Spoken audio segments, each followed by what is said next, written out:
Hello friends, फिर से आप सभी का स्वागत करते हैं आपके अपने यूट्यूब चैनल पर। तो फ्रेंड्स, आज आप लोगों के बीच सीटीपी का एक मोस्ट इम्पोर्टेंट टॉपिक लेकर के आए हैं, जिससे फ्रेंड्स हर बार सीटेट में 4-5 नंबर का क्वेश्चन पूछा जाता है। तो आज का जो टॉपिक है वह है समावेशी शिक्षा का। यह दोस्तों सीटीपी का मोस्ट इम्पोर्टेंट टॉपिक है और इससे जो है सीटेट दिसंबर 2024 में 5 क्वेश्चन पूछा गया था। तो चलिए दोस्तों, आज इसी टॉपिक पर बात करते हैं और इससे जो है इस टॉपिक से 4-5 क्वेश्चन को भी सॉल्व करते हैं। तो चलिए, आज का ये फर्स्ट प्रश्न है, निम्नलिखित में से कौन सा समावेशी शिक्षा की भावना का पालन नहीं करता है? तो पहला ऑप्शन में है विभेदित निर्देश, दूसरा है सीखने के लिए सार्वभौमिक डिजाइन, तीसरा ऑप्शन में है पृथक्करण और नामीकरण, चौथा ऑप्शन में है सहयोगपूर्ण अधिगम।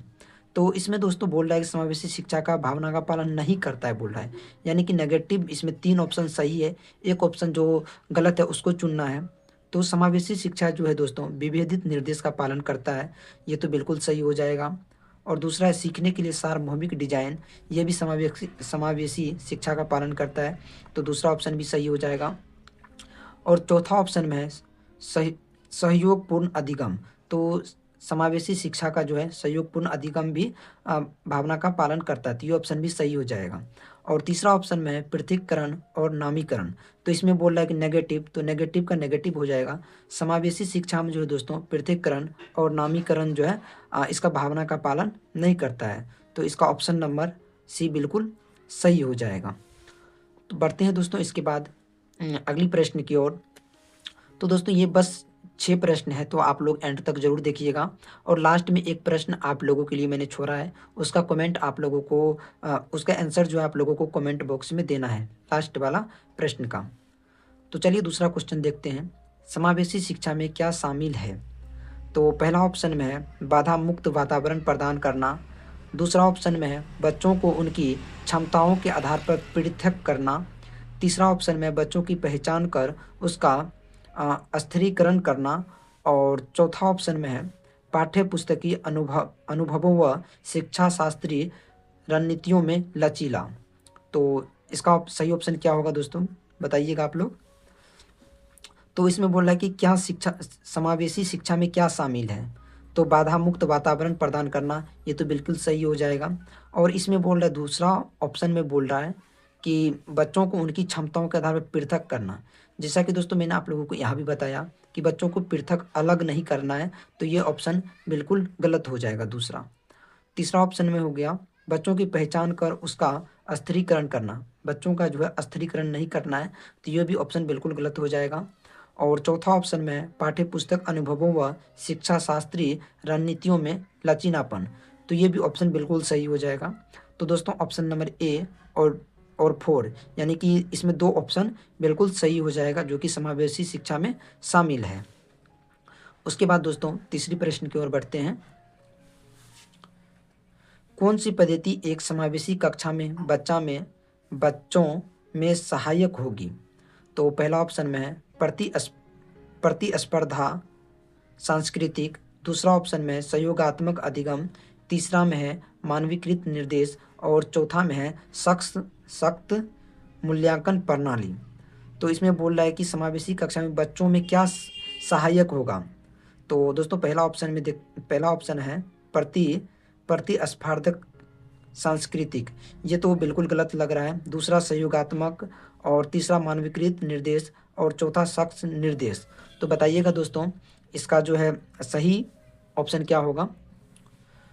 तो दोस्तों इसका जो सही ऑप्शन ये हो जाएगा गलत, मानवीकृत निर्देश। बच्चों को जो है मानवीकृत निर्देश नहीं देना है, तो ये ऑप्शन जो है ये ऑप्शन नहीं दोस्तों, बिल्कुल सही है कि बच्चों को जो है मानवीकृत निर्देश नहीं देना है, तो ये ऑप्शन जो है बिल्कुल सही हो जाएगा 3 नंबर। तो उसके बाद दोस्तों अगला प्रश्न है, और दोस्तों थोड़ा मतलब पढ़ने में प्रॉब्लम हो जाता है। प्रॉब्लम इसलिए हो जाता है कि बार बार कैमरा को देखना पड़ता है, तो इसलिए थोड़ा मिस हो जाता है, तो उसको आप लोग देख लीजिएगा। तो दोस्तों अगला प्रश्न है, एक समावेशी कक्षा में कौन सा शिक्षा शास्त्र विद्यार्थियों के सीखने में बाधक होगा? तो चलिए दोस्तों पहला ऑप्शन पढ़ते हैं, सहयोगात्मक अधिगम, तो ये तो बच्चों के सीखने में बाधक नहीं हो सकता है।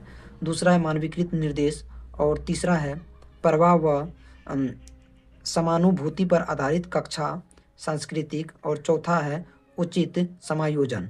तो इसमें बोल रहा है कि विद्यार्थियों के सीखने में कौन बाधक होगा। तो बाधक यानी कि इसमें 3 ऑप्शन सही है, एक गलत है, तो उसको देखते हैं। तो सहयोगात्मक अधिगम तो बिल्कुल सही होगा, उचित समायोजन भी बिल्कुल सही हो जाएगा।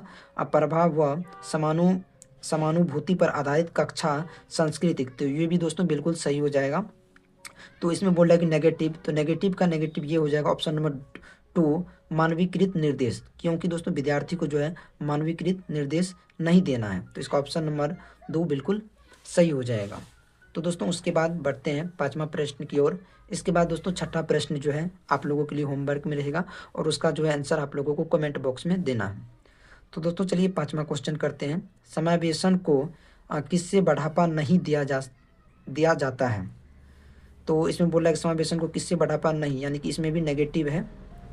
पहला ऑप्शन में है दोस्तों लचीला समूहन, दूसरा ऑप्शन में उचित समायोजन, तीसरा ऑप्शन में है विभेदित निर्देश, और चौथा ऑप्शन में है नामीकरण व पृथक्करण। तो इसको दोस्तों आप लोग देखिए और कमेंट में ज़रूर बताइएगा जल्दी। तो इसमें बोला है कि नेगेटिव, यानी कि इसमें भी जो है दोस्तों 3 ऑप्शन सही है, और एक जो गलत है उसको चुनना है, नेगेटिव का नेगेटिव आंसर। तो लचीला समूहन जो है दोस्तों बिल्कुल सही हो जाएगा, और उचित समायोजन ये भी समावेशन को बढ़ावा देता है, तो ये भी ऑप्शन बिल्कुल सही हो जाएगा। और तीसरा ऑप्शन में है विभेदित निर्देश, तो विभेदित निर्देश भी जो है दोस्तों बिल्कुल सही हो जाएगा। और चौथा ऑप्शन में बोल रहा है नामीकरण व पृथक्करण, तो इसमें बोल रहा है कि सामाजिकरण को कौन बढ़ावा नहीं देता है। तो ऑप्शन नंबर 4 इसका बिल्कुल सही हो जाएगा। नामीकरण व पृथक्करण जो है दोस्तों विद्यार्थियों को समावेशन में बिल्कुल भी बढ़ावा नहीं देता है, तो इसका ऑप्शन नंबर 4 बिल्कुल सही हो जाएगा। तो दोस्तों उसके बाद जो है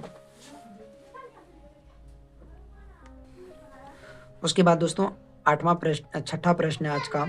संचार के लिए बहुमाध्यम के उपयोग से निम्नलिखित में से किसके समावेशन में मदद मिलेगा। तो इसका जो है दोस्तों आप लोगों को आंसर कमेंट में देना है कि इसका क्या आंसर होगा। तो इसका फर्स्ट ऑप्शन में दोस्तों बौद्धिक चुनौतियों वाले छात्र, दूसरा होगा प्रतिभाशाली छात्र, तीसरा होगा स्वर्णीनता वाले छात्र, और चौथा होगा पठन वैकल्य वाले छात्र। तो इसका जो दोस्तों यानी कि 6ठा प्रश्न का जो है आप लोगों को आंसर जो है कमेंट में देना है। और दोस्तों ये समावेशी शिक्षा का कुल 6 प्रश्न था, जिसमें से मैंने 5 करा दिया है, और एक का आंसर जो है आप लोगों को कमेंट में देना है। और दोस्तों आप लोगों को ये समावेशी शिक्षा का जो है कुल 6 प्रश्न किस प्रकार लगा वो आप लोग कमेंट करके ज़रूर बताइएगा।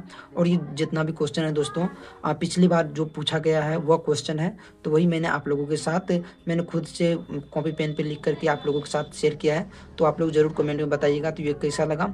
और प्लीज़ चैनल पर पहली बार आए तो प्लीज़ वीडियो को लाइक एंड चैनल को ज़रूर सब्सक्राइब कर लीजिएगा। मिलते हैं एक नेक्स्ट टॉपिक के साथ, तब तक के लिए बाय, लाइक एंड सब्सक्राइब।